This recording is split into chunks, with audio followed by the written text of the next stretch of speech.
है guys, welcome two माय channel. आप सभी का मेरे चैनल में स्वागत है। आप सभी को दिल से प्रणाम करती हूँ। आज मैं आप सभी के लिए बहुत ही झटकार दो नाच गीत लेकर आई हूँ, जो कि बहुत ही प्यारा है। दोनों नया है और पसंद आए तो लाइक करिएगा, शेयर करिएगा, कमेंट करिएगा कैसा लगा आप सभी को ये गीत। चलिए सुनाती हूँ, एंजॉय करिए और अपना राय जरूर बताइएगा कैसा लगा आप सभी को ये गीत। तोहरो बलमा का पता न हो सकी हमरो किसान बा।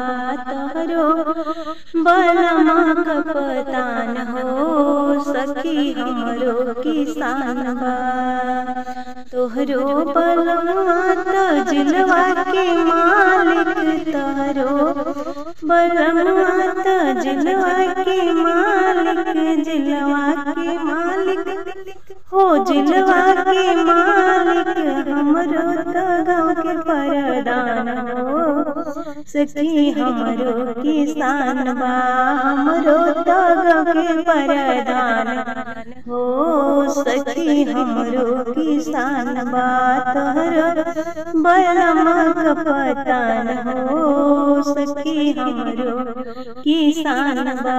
तोहरो बलमा तो गोली चलावे, तोहरो बलमा तो गोली चलावे, गोली चलावे हो, गोली चलावे हमरो रूपवा तड़े दान हो सखी हमरो किसान बा।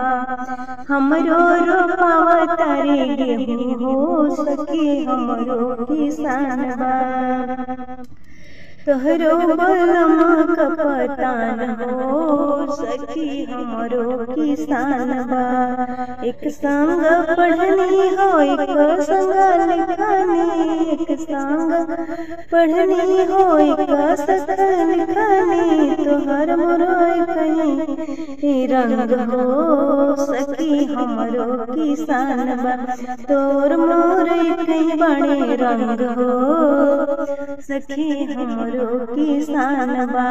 तोहरो बलमा का पता न हो सखी हमरो किसान बा।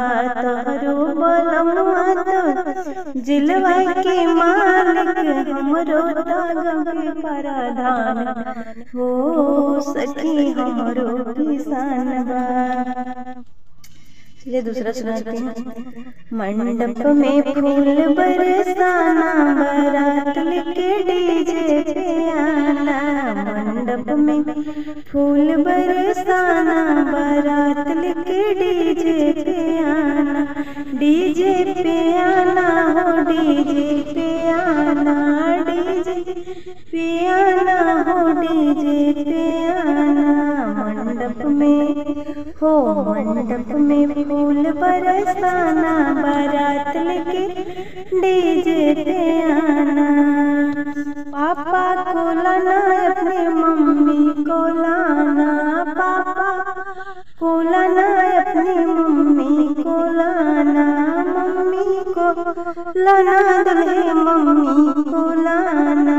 दोनों के हो, दोनों से डांस करवाना, बारात लेके डीजे पे आना। दोनों से डांस करवाना, बारात लेके डीजे पे आना। मंडप में फूल बरसाना, बारात लेके डीजे पे आना। भैया को लाना, अपने भाभी को लाना, भैया को लाना, दुल्हे अपने भाभी को लाना।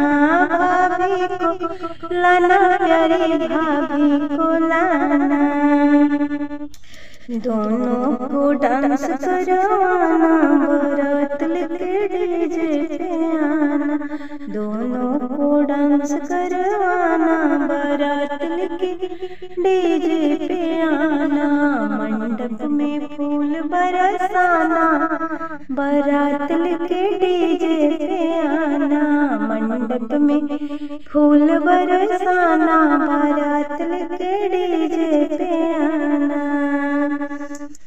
फूफा को लाना दुल्हे अपने फुआ को लाना, फूफा को लाना दुल्हे अपनी फुआ को लाना, फुआ को लाना दुल्हा प्यारी फुआ को लाना, दोनों को डांस करवाना, बारात लेके डीजे पे आना, दोनों को डांस करवाना, बारात लेके डीजे पे आना, मंडप में फूल बरसाना, बारात लेके डीजे पे आना, मंडप में फूल बरसाना, बारात लेके डीजे पे आना, दादा को लाना दुल्हे दादी को लाना, दादा को लाना दुल्हे दादी को लाना, दोनों को डांस करवाना,